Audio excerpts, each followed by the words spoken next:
नमस्कार, next 9 life देख रहे हैं आप और मैं हूं आपके साथ प्रज्ञा सिंह। बहुत बहुत स्वागत है आपका हमारे आज के इस खास प्रोग्राम में। प्रोग्राम की शुरुआत करेंगे और बात करेंगे श्रद्धा वालकर के केस की। श्रद्धा वालकर का केस एक बार फिर से सुर्खियों में लौट चुका है। दरअसल आपको बता दें कि श्रद्धा के पिता विकास वालकर ने एक बार फिर से आफताब अमीन पूनावाला की सजा को लेकर अपनी आवाज उठाई है। साथ ही उन्होंने कई ऐसे सवाल एक बार फिर से खड़े कर दिए हैं जिनके बाद अब क्या आफताब को उसके गुनाहों की सजा मिल पाएगी, ये सवाल लगातार उठ रहा है। दरअसल आपको बता दें कि आज सुबह सुबह एक ऐसी खबर सामने आती है जिसने हर किसी को हैरान कर दिया, हर किसी के रोंगटे खड़े हो गए। ये खबर देखने के बाद आपको बता दें कि मीडिया जगत के एक सबसे बड़े चैनल ने यह दावा किया कि आज वो करीब 12 बजे श्रद्धा वालकर केस में आरोपी आफताब अमीन पूनावाला का एक ऑडियो सुनाने वाला है। ऑडियो को लेकर यह दावा किया जा रहा था कि वो ऑडियो आफताब अमीन पूनावाला के नार्को टेस्ट के दौरान का है और उस ऑडियो को सुनाने का दावा इस न्यूज चैनल ने किया था। हालांकि न्यूज चैनल पर जिस तरीके से लगातार प्रोमो आ रहा था आफताब की नार्को टेस्ट ऑडियो को लेकर, ये जो खबर है जैसे हम तक पहुंची वैसे ही ये खबर दिल्ली पुलिस तक भी पहुंच गई और आखिरकार उस ऑडियो को प्ले करने से पहले ही चैनल के पास एक नोटिस जा पहुंचा, जिसके बाद चैनल को यह आदेश दिया गया कि अब उस ऑडियो को नहीं सुनाया जा सकता क्योंकि ये कहीं ना कहीं कोर्ट के आदेश की अवहेलना है, कोर्ट का उल्लंघन करना है। हालांकि कोर्ट के इस आदेश को मानते हुए चैनल ने उस ऑडियो को ऑन एयर करने से रोक दिया। आफताब अमीन पूनावाला के नार्को टेस्ट के दौरान जिस ऑडियो को रिकॉर्ड किया गया था उसे प्ले करने से रोक दिया। लेकिन यहाँ पर एक बार फिर से श्रद्धा के पिता विकास वालकर आम जनता के सामने आए। मीडिया की मदद से उन्होंने इस पूरे मामले में कई गंभीर ऐसे सवालों को उठाया, जिसके बाद अब ये समझने वाली बात बन जाती है कि आखिरकार अभी तक आफताब अमीन पूनावाला को कोर्ट की तरफ से सजा क्यों नहीं सुनाई गई। आखिरकार कमी कहां है, किसकी गलती की वजह से आज श्रद्धा के पिता विकास वालकर अपनी बेटी के लिए इंसाफ को तरस रहे हैं।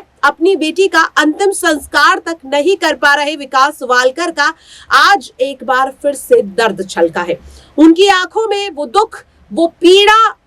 साफ दिखाई दे रही थी कि बेटी के निधन को 1 साल होने वाला है, लेकिन अभी तक वो अपनी बेटी के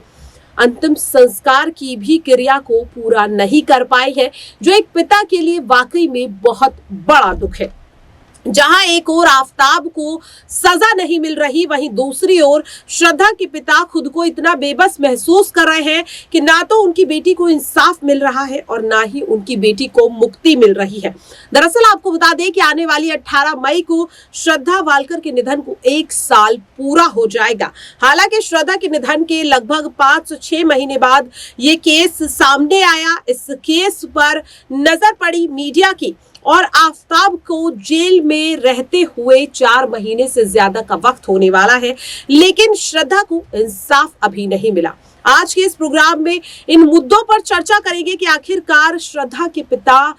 किस स्थिति में है, कह सकते हैं कि किस स्थिति में इस वक्त वो महसूस कर रहे हैं कि जहां एक और उनकी बेटी का आरोपी सांस ले रहा है, वो अपनी जिंदगी को जी रहा है, तो वहीं उनकी बेटी का अंतिम संस्कार तक वो नहीं कर पा रहे हैं। दरअसल आपको बता दें, श्रद्धा के पिता ने उसी चैनल को इंटरव्यू देते हुए कई ऐसी बातें बताई जो शायद अभी तक हम सब नहीं जानते थे। सबसे बड़ी बात,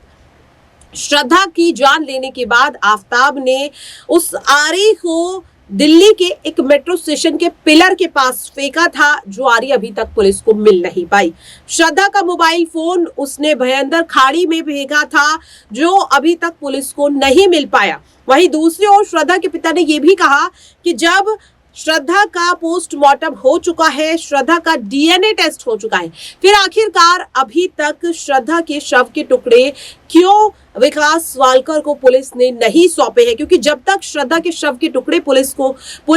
विकास वालकर को नहीं सौंप देती, वो अपनी बेटी का अंतिम संस्कार नहीं कर पाएंगे। इसी के साथ श्रद्धा के पिता ने यह भी बताया कि पुलिस ने अभी तक वो सामान भी अपने पास रखा हुआ है जो आफताब और श्रद्धा के मेहरौली वाले फ्लैट से पुलिस ने बरामद किया था, जिसमें श्रद्धा के कपड़े या तमाम वो चीजें जो श्रद्धा इस्तेमाल कर रही थी। इसी के साथ आपको बता दें कि श्रद्धा वालकर के केस में अब ये भी जानकारी सामने आई है कि श्रद्धा केस की चार्जशीट तो दाखिल हो चुकी है, लेकिन चार्ट फ्रेम नहीं बना है। साकेत कोर्ट में श्रद्धा का केस इस वक्त चल रहा है और उस कोर्ट में स्ट्राइक चलने की वजह से अभी तक श्रद्धा वालकर के केस का चार्ट फ्रेम तैयार नहीं हुआ है। इसी के साथ जानकारी ये भी सामने आई है कि श्रद्धा की वकील लगातार यही कह रही है कि आफताब को वो सजा दिलाएंगी, लेकिन इस केस में कई ऐसी कमजोर चीजें हैं जिसकी वजह से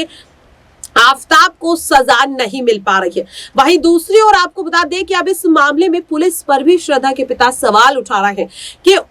कि पुलिस ने उस नार्को टेस्ट के ऑडियो को सुनाने पर जितनी फुर्ती स्टे लगाने में दिखाई है, उतनी फुर्ती अगर वो इस केस को सॉल्व करने में लगाते तो शायद आज उनकी बेटी का मुजरिम यूं इस तरह सांस नहीं ले रहा होता, उनके मुजरिम को सजा मिल चुकी होती। श्रद्धा के पिता ने जहां एक और पुलिस की तारीफ की कि जितनी तेजी से इस केस को सॉल्व किया गया, लेकिन अब श्रद्धा के पिता इस चीज से नाराज है कि आखिरकार उनकी बेटी के शव के टुकड़ों को पुलिस क्यों अपने पास रखे हुए है। हालांकि पुलिस का भी यहाँ पर पक्ष आपको बताना जरूरी है। दरअसल आपको बता दें कि पुलिस ने अभी तक श्रद्धा वालकर के शव के टुकड़ों को अपने पास इसलिए रखा है कि अगर निचली अदालत में आफताब के खिलाफ कोर्ट अपना फैसला सुनाता है, आफताब को अगर कोर्ट सजा सुनाता है और अगर आने वाले वक्त में आफताब कोर्ट के इस फैसले को चैलेंज करता है और उच्च न्यायालय की ओर वो रुख करता है, अपील करता है अपने लिए इंसाफ की या अपने लिए जमानत की, तो पुलिस के पास सबूत के तौर पे सिर्फ और सिर्फ श्रद्धा वालकर के शव के टुकड़े हैं, जिनसे वो कई और टेस्ट कर सकती है और इसीलिए पुलिस ने अभी तक शव के टुकड़ों को अपने पास रखा हुआ है। हालांकि आपको बता दें कि कई जानकारों का ये कहना है कि यूजुअली ऐसे केसेस में शव के टुकड़ों का डीएनए और पोस्टमार्टम हो जाने के बाद उन शव के टुकड़ों को परिवार को सौंप दिया जाता है, जिससे कि परिवार अंतिम संस्कार की जो क्रिया है उसको पूरा कर सके, क्योंकि सनातन धर्म के हिसाब से यही कहा जाता है कि पहली बरसी होने से पहले या 1 साल पूरा होने से पहले उस शख्स के अंतिम संस्कार करना बेहद ज्यादा जरूरी है। इस तरह की बात खुद श्रद्धा के पिता भी कहते हुए नजर आए। अब आपको बता दें कि श्रद्धा वालकर मामले में अगली सुनवाई 17 अप्रैल को है और 17 अप्रैल से पहले अब आफताब के खिलाफ श्रद्धा के पिता का ये बयान कहीं ना कहीं शायद हो सकता है कि अब आफताब की मुश्किलें बढ़ा दे, शायद हो सकता है कि आफताब को उसके गुनाहों की सजा दिलाने में ये बयान मदद करे। और जिस तरह से पुलिस को लेकर भी कई सवाल पूछते हुए नजर आ रहे हैं श्रद्धा के पिता, हो सकता है कि अब इस 17 अप्रैल को फाइनली श्रद्धा वालकर को इंसाफ मिल जाए, ताकि श्रद्धा के पिता अपनी बेटी का अंतिम संस्कार कर पाए। आज के लिए इस खास प्रोग्राम में इतना ही। मुझे दीजिए इजाजत। नमस्कार।